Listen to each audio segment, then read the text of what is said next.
Hello বন্ধুরা, আগের ভিডিওতে আমরা শিখেছি বাইকের পিছনের চাকা কিভাবে তুলতে হয়। এই ভিডিওতে আমরা শিখবো বাইকের সামনের চাকা কিভাবে তুলতে হয়, যেটাকে স্টান্টের ভাষায় হুইলি বলা হয়। যদি আপনি আগের ভিডিও না দেখে থাকেন তাহলে উপরে আই বাটনে ক্লিক করে দেখতে পারেন। এছাড়া এই ভিডিওর শেষে এন্ড স্ক্রিনেও দিয়ে দেবো, ওখান থেকেও দেখতে পারেন।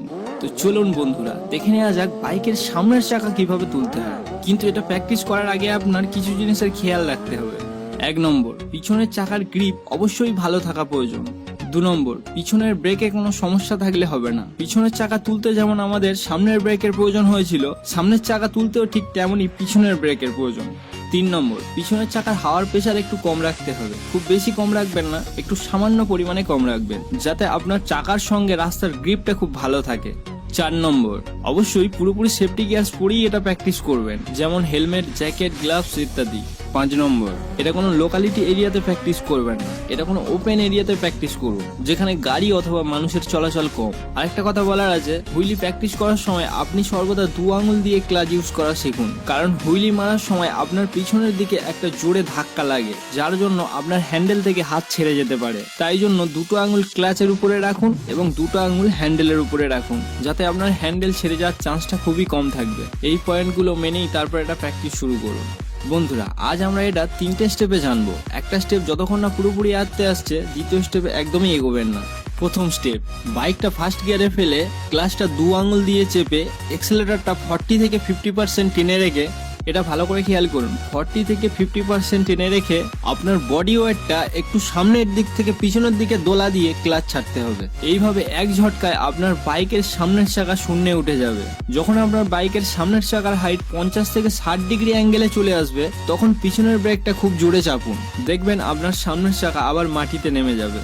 দ্বিতীয় স্টেপে যাওয়ার আগে এটা কন্টিনিউয়াস অনেকবার প্র্যাকটিস করুন। এই স্টেপটা পুরোপুরি আয়ত্তে এসে যাওয়ার পরেই তারপর দ্বিতীয় স্টেপে এগোন। আরেকটা কথা বলে দেই, হুইলি করার সময় আপনার পিছনের ব্রেক চাপার জন্য সবসময় রেডি থাকুন। এখানে অবশ্যই একটা পয়েন্ট খেয়াল রাখুন, আপনার চাকার হাইট 50 থেকে 60 ডিগ্রি অ্যাঙ্গেলের বেশি একদমই আনবেন না। আপনার বাইকের চাকার হাইট যদি 50 থেকে 60 ডিগ্রি অ্যাঙ্গেলের বেশি চলে যায়, তাহলে আপনার বাইক ক্র্যাশ হতে পারে। তার আগেই আপনার পিছনের ব্রেক চাপতে হবে। দ্বিতীয় স্টেপ, এই স্টেপে আপনি সামনের চাকা তুলে কিছু দূর পর্যন্ত এগিয়ে যেতে পারবেন। এই স্টেপে আগের স্টেপের মতো সেম প্রক্রিয়ায় আপনার সামনের চাকা তুলতে হবে, কিন্তু আগের স্টেপে যেমন পিছনের ব্রেকটা খুব জোরে চাপা হয়েছিল, এই স্টেপে আপনার পিছনের ব্রেকে একটু আস্তে চাপ দিতে হবে আপনার ব্যালেন্স বজায় রাখার জন্য। এখানে পিছনের ব্রেক আপনার বাইককে সামনের দিকে ফেলতে সাহায্য করবে এবং এক্সেলেটর আপনার বাইকের মাথা উপরে তুলতে সাহায্য করবে। মানে আপনার বাইকের মাথা যদি ওভারহাইট হয়ে যায়, তাহলে পিছনের ব্রেকে একটু আস্তে করে চাপ দিয়ে আপনার বাইকের মাথাটা ব্যালেন্সিং হাইটে নিয়ে আসতে হবে। আবার যদি আপনার বাইকের মাথা নিচের দিকে নেমে যায়, তাহলে এক্সেলেটর দিয়ে আবার বাইকের মাথাটা একটু উপরে তুলতে হবে, আবার সেই ব্যালেন্সিং হাইটে নিয়ে আসতে হবে। এই প্রক্রিয়াতে আপনি আপনার বাইকের সামনের চাকা তুলে কিছু দূর পর্যন্ত এগিয়ে যেতে পারবেন।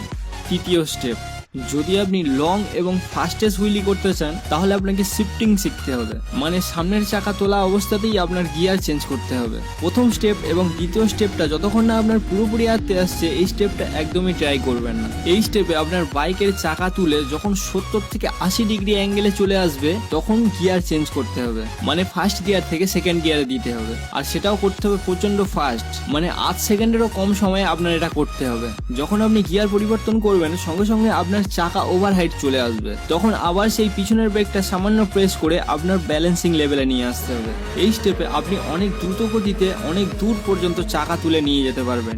আরেকটা কথা বলার আছে, আপনি যে কোনো স্টেপেরই হুইলি করুন না কেন, আপনার চাকাটা ল্যান্ডিং করার সময় হ্যান্ডেলটা অবশ্যই সোজা রাখবেন। আর যে জায়গায় ল্যান্ড করছেন সেই জায়গার রাস্তাটা যেন ভালো হয়, মানে উঁচু ঢিবি রাস্তাতে যদি আপনি ল্যান্ড করেন, তাহলে আপনি পড়ে যেতে পারেন। তাই এই বিষয়টা অবশ্যই মাথায় রাখবেন।